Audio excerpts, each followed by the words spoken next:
1953 ആയപ്പോഴേക്ക് സന്യാസിനികളുടെ എണ്ണം കൂടി വന്നു.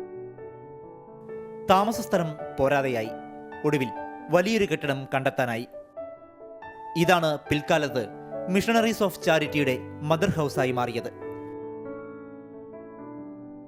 1959 ആയപ്പോഴേക്ക് റാഞ്ചി, ഡൽഹി, ബോംബെ, ഝാൻസി, തിരുവനന്തപുരം, ബാംഗ്ലൂർ അങ്ങനെ ഇന്ത്യയൊട്ടാകെ സ്ഥാപനങ്ങളായി.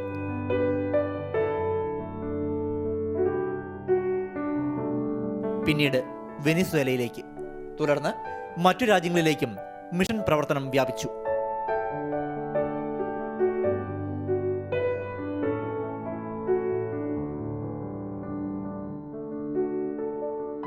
കാരുണ്യമായിരുന്നു മദറിന്റെ ജീവിതം. ലോകത്തെവിടെയും അലഞ്ഞതും പറഞ്ഞതും സഹജീവി സ്നേഹത്തെക്കുറിച്ച് മാത്രം.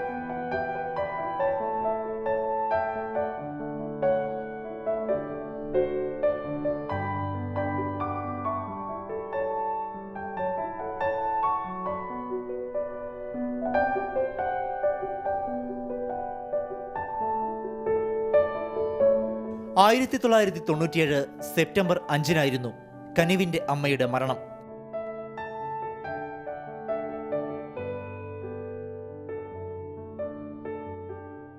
മരണശേഷം 6 വർഷമായപ്പോഴേക്ക് മദർ വാഴ്ത്തപ്പെട്ടവൾ എന്ന പദവിയിലെത്തി.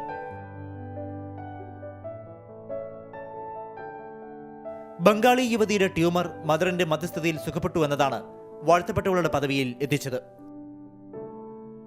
വീണ്ടും 13 വർഷം കൂടി കഴിയുമ്പോൾ ഇതാ വിശുദ്ധ പദവിയിലേക്കും. ബ്രസീലിയൻ പൗരന്റെ തലച്ചോറിലുണ്ടായ അണുബാധ സുഖപ്പെട്ടു എന്നതാണ് മദറിനെ വിശുദ്ധ പദവിയിലേക്ക് ഉയർത്താൻ നിദാനമായി വത്തിക്കാൻ അംഗീകരിച്ചത്. മദറിന്റെ വിശുദ്ധ പദവിക്ക് മുന്നിൽ കാലവും വേഗവും വഴിമാറുകയായിരുന്നു. മദർ തെരേസയുടെ നാമകരണം സഭയെ സംബന്ധിച്ചിടത്തോളം വലിയ ആഹ്ലാദത്തിൻ്റെ ഒരു അവസരം തന്നെയാണ്. ഒരുപക്ഷെ സഭയ്ക്ക് മാത്രമല്ല, ലോകത്തിന് മുഴുവൻ മദർ ചെയ്ത ശുശ്രൂഷ അല്ലെങ്കിൽ മദറിൻ്റെ ജീവിത സാക്ഷ്യം മറ്റു വ്യക്തികളുടെ ജീവിത സാക്ഷ്യങ്ങളെക്കാൾ വ്യതിരിക്തമായിട്ട് നിൽക്കുന്നു. ഈ കാലഘട്ടത്തിൽ അല്ലെങ്കിൽ കഴിഞ്ഞുപോയ ആ കാലഘട്ടത്തിൽ മദർ ലോകം മുഴുവൻ നിറഞ്ഞു നിന്നിരുന്ന സ്നേഹത്തിൻ്റെ ഒരു വലിയ പ്രതീകമായിരുന്നു. വിശുദ്ധി ചില ആളുകളെ സംബന്ധിച്ചിടത്തോളം തെളിയിക്കപ്പെടുവാനായിട്ട് കൂടുതൽ കാലം വേണ്ടി വരുന്നു.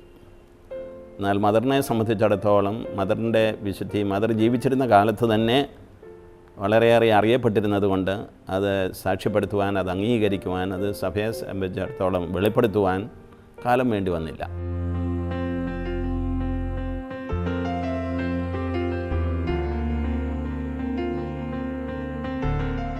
ആയിരത്തി 1969 കാലഘട്ടത്തിലാണ് മദർ ലോകവ്യാപകമായി അംഗീകരിക്കപ്പെട്ടു തുടങ്ങിയത്. ഇന്ത്യയൊട്ടാകെയുള്ള പ്രവർത്തനങ്ങൾ, 120-ലധികം രാജ്യങ്ങളിലെ സേവന പ്രവർത്തനങ്ങൾ.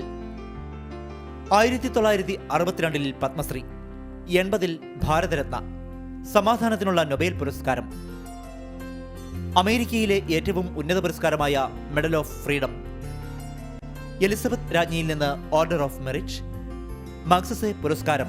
അങ്ങനെ മദറിന് ലഭിക്കാത്ത പുരസ്കാരങ്ങൾ കുറവാണ്. സമ്മാനങ്ങൾ അത്രയും ഏറ്റുവാങ്ങിയത് പാവങ്ങളുടെ പേരിൽ തന്നെ. 132 രാജ്യങ്ങളിലെ സ്നേഹസേവനത്തിനായി 700-ലധികം മഠങ്ങൾ ഇന്നുണ്ട്. 4500-ലധികം ആതുര ശുശ്രൂഷ സിസ്റ്റേഴ്സും സേവനവീതിയിലുണ്ട്. Missionaries of Charity Brothers, contemplative sisters, Missionaries of Charity Fathers, അങ്ങനെ സേവന വഴികളിൽ മദറിന് കൂട്ടായി അനേകരുണ്ട്. പോൾ 6 മാർപ്പാപ്പ സമ്മാനമായി നൽകിയ ആഡംബര കാർ ലേലം ചെയ്ത് ശാന്തിനഗർ എന്ന പേരിൽ കുഷ്ഠരോഗാശുപത്രി സ്ഥാപിക്കുകയാണ് മദർ ചെയ്തത്.